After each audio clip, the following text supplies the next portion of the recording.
কাপল counselling session, কাজে সম অংশগ্রহণ ও সম্পদের ন্যায্য বন্টন, সমান দায়িত্বে সুখী পারিবারিক সম্পর্ক, গড়ে শক্ত মজবুত পারিবারিক বন্ধন।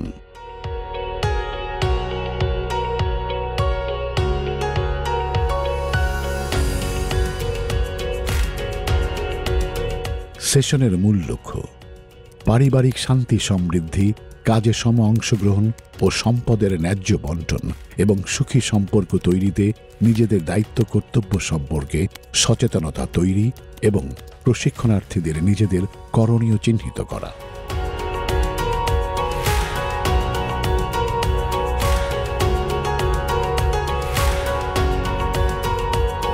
সেশনের মূল উদ্দেশ্যগুলো: জেন্ডার সমতা ও ক্ষমতায়ন তখনই অর্জিত হবে যখন 4টি মূল বিষয় নিশ্চিত হবে।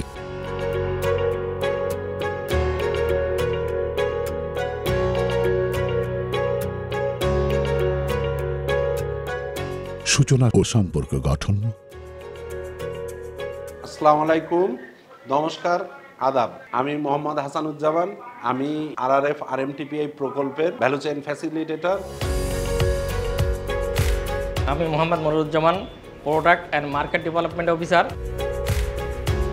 আমি কৃষিবিদ ডক্টর অসিত বরণ মণ্ডল, এই প্রকল্পের প্রকল্প সমন্বয়কারী হিসাবে দায়িত্ব পালন করছি এবং RRF-এ কাজ করছি সিনিয়র সহকারী পরিচালক হিসাবে। আজকের এই প্রশিক্ষণ সেশনে শুভ উদ্বোধন ঘোষণা করছি।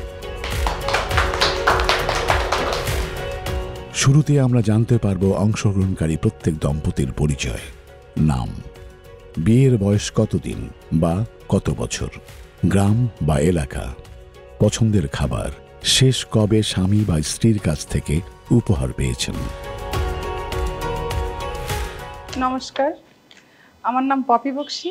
আমাদের বাড়ি পাঁচকাঠিয়া, মনিরামপুর, যশোর। আমার বিবাহ বয়স এই 19 বছর। ইনি আমার হাজব্যান্ড। আমার পছন্দ ভাত আর ভাজি। আমার হাজব্যান্ড আমাকে এই দুর্গাপুজোর সময় একটা শাড়ি গিফট করেছিল। নমস্কার, আমি সত্যবান বিশ্বাস।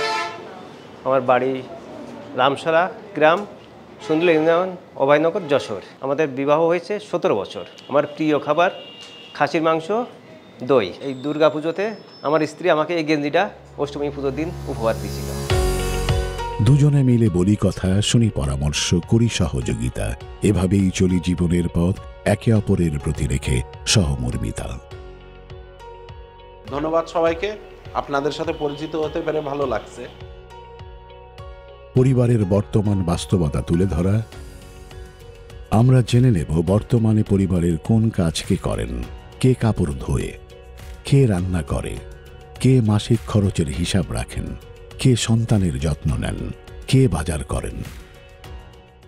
বাড়ির কাপড় চোপড় কে ধোয় বা রান্না কে করে? এগুলো তো নারীদের কাজ। ছোটোকাল থেকে দেখে আসছি, কাপড় ধোয়া, বাসন মাজা, রান্নাবান্না করা, বাচ্চাদের লালন পালন করা, এগুলো মা, কাকি, দিদা, দাদি, মাসি এনারাই করে থাকে। বাজার করা বা যে সংসারে আয় ব্যয় হিসেব, এটা কে রাখে বা কে করে? আমার স্বামী করে, কিন্তু মাঝে মাঝে আমিও করি। আর সংসারের অধিকাংশ বেশিরভাগ কাজে কিন্তু নারীরাই করে থাকে। এই সামগ্রিক প্রশ্নের জবাবটা কার কাছ থেকে পাইতে পারি? আচ্ছা দাদা বলেন, আপনার কি মনে হয়? আগের দিন আর নাই। এখন পুরুষদের থালা ধোয়া, বাসন মাজা, রান্না করা এবং ঘরের মশারি টাঙানো এ পুরুষরাই করে থাকে। পুরুষদের থেকে মহিলাদের এখন বেশিরভাগ বাজারে দেখা যায়। পাশাপাশি সংসারের হিসাবগুলোও পুরুষের থেকে এখন মহিলারা বেশি রাখে। তাহলে আমরা এই সেশন থেকে কি শিক্ষা পেলাম? ঘরের কাজ সবার হয়, নারীর শুধু একা নয়। দাম্পত্য জীবনে ভারসাম্যের প্রভাব। ঘরের কাজ সবার হয়, নারীর শুধু একার নয়। সত্যি কি তাই? তাহলে চলুন দলীয় কাজের মাধ্যমে সবাই মিলে দেখি আমাদের পরিবারের বাস্তবিক চিত্রটা আসলে কি। গ্রুপ কাজের শুরুতেই জেন্ডার ভূমিকার ছক সকলকে বুঝিয়ে দেওয়া হবে। অংশগ্রহণকারী প্রতিটি দল নিজেদের মাঝে আলোচনা করে ওয়ার্কশিট 1 জেন্ডার ভূমিকার প্রতিফলন ছকটি পূরণ করবে। নির্ধারিত ছকে গ্রুপের সকলের মতামত প্রদান শেষে সকল গ্রুপ ফ্যাসিলিটেটরের কাছে ছকটি জমা দেবেন।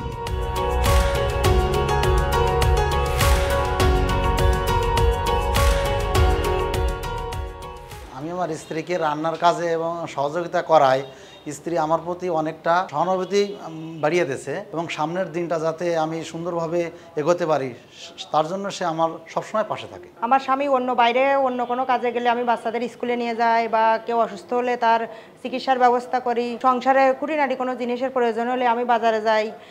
এই নিয়ে আমাদের সংসার খুব সুখে শান্তিতে আছি স্বামীর পাশে দাঁড়িয়ে। আমার স্বামী যখন আমাদের ঘরের কাজে টুকটাক করে সহযোগিতা শুরু করে তখন থেকে আমার বাচ্চা এবং আমাদের তার প্রতি শ্রদ্ধা আস্থা আমাদের বেড়ে যায়। যাক, আমরা তো তাহলে বুঝতে পারতেছি যে মিলেমিশে কাজ করলে আমাদের জন্য কতটা ভালো হয় বা আমরা সমানভাবে এই দায়িত্বপ্রাপ্ত কাজগুলো সমানভাবে ভাগ করে নিতে পারি। পরিবারের সম্পদের যৌথ ব্যবস্থাপনার প্রভাব নিয়ে মতামত গ্রহণ, একসাথে সংসারের আয় ব্যয়ের হিসাব রাখা বা খরচের বাজেট করা, খরচের বিষয়ে স্বচ্ছতা রাখা অর্থাৎ জানানো, বড় খরচে পারস্পরিক আলোচনা, আর্থিক সীমা ও সঙ্গতি বজায় রাখা। স্বামী স্ত্রী দুজনে উভয় একসাথে মিলেমিশে কাজ করার জন্য আমি ব্যাংক অ্যাকাউন্ট করতে পেরেছি এবং সঞ্চয় জমা করি। এখন আমি যে ব্যবসা করি সে ব্যবসায় আমি আমার স্ত্রীর মতামত নিয়ে এবং দুইজনে আলোচনা করে সেখানে বিনিয়োগ করি। যেহেতু দুইজনে মতামতে কাজটা করছি আমাদের এখন ব্যাপক উন্নতি। অর্থনৈতিক স্বচ্ছতা এবং আস্থা তখনই আসে যখন মালিকানা যৌথ হয়। এমন সিদ্ধান্ত পরিবারের জন্য ক্ষতিকর হয় না, বরঞ্চ পারস্পরিক আন্তরিকতা এবং পরিবারের উন্নতি সাধিত হয় যখন সিদ্ধান্ত দুই পক্ষেরই আসে। দাম্পত্য জীবনে যৌথ মালিকানার সুফল। অংশগ্রহণকারী প্রতিটি দল নিজেদের মাঝে আলোচনা করে ওয়ার্কশিট 2 পারিবারিক সম্পদের মানচিত্র ছকটি পূরণ করবে। নির্ধারিত ছকে গ্রুপের সকলের মতামত প্রদান শেষে সকল গ্রুপ ফ্যাসিলিটেটরের কাছে ছকটি জমা দেবে।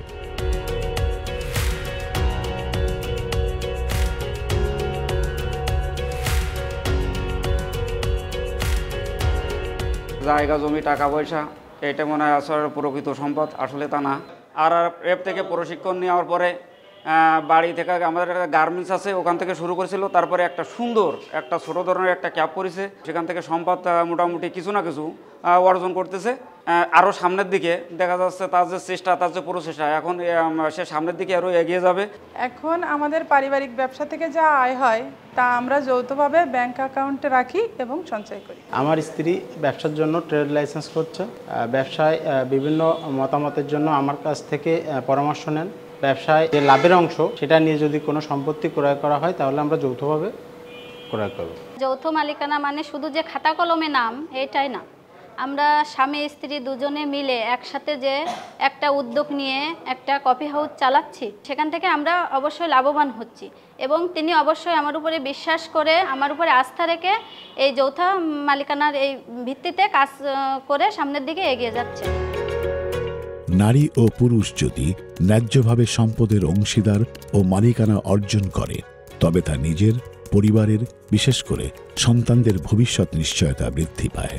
শুধু তাই না, তা পারিবারিক সম্প্রীতি ও সমৃদ্ধি নিশ্চিত করে। দম্পতিদের প্রতিশ্রুতি প্রদান। এ পর্যায়ে ফ্যাসিলিটেটর প্রশিক্ষণার্থীদেরকে অঙ্গীকার ফর্ম বিতরণ করবেন এবং পূরণ শেষে তা গ্রহণ করবেন। আপনারা যে প্রতিশ্রুতিবদ্ধ হলেন আজকে যে দুইটা বিষয়ে, আশা করব যে আপনারা ভবিষ্যতে এই বিষয়গুলো সামনের দিকে নিয়ে চালিয়ে যাবেন। প্রশিক্ষণের ফিডব্যাক ও সারাংশ। ধন্যবাদ আপনাদের সবাইকে যে বিষয়টা আপনারা খুব ভালোভাবে নিয়েছেন। আমরাও চেষ্টা করব সামনে থেকে এই জিনিসগুলো দেখার জন্য। এই প্রশিক্ষণ আমাদের জন্য নতুন দৃষ্টিভঙ্গি। আজকে থেকে আমরা একসাথে কাজ করব এবং একসাথে সিদ্ধান্ত গ্রহণ করব। সব শেষে আপনাদের সবাইকে কৃতজ্ঞতা এবং ধন্যবাদ জ্ঞাপন করে আজকের এই প্রশিক্ষণ সেশন শেষ করতে যাচ্ছি এবং আমরা সবাই মিলে প্রতিজ্ঞাবদ্ধ হই যে সহযোগিতা, সমতা এবং ভালোবাসায় গড়ে তুলি সুখী পরিবার।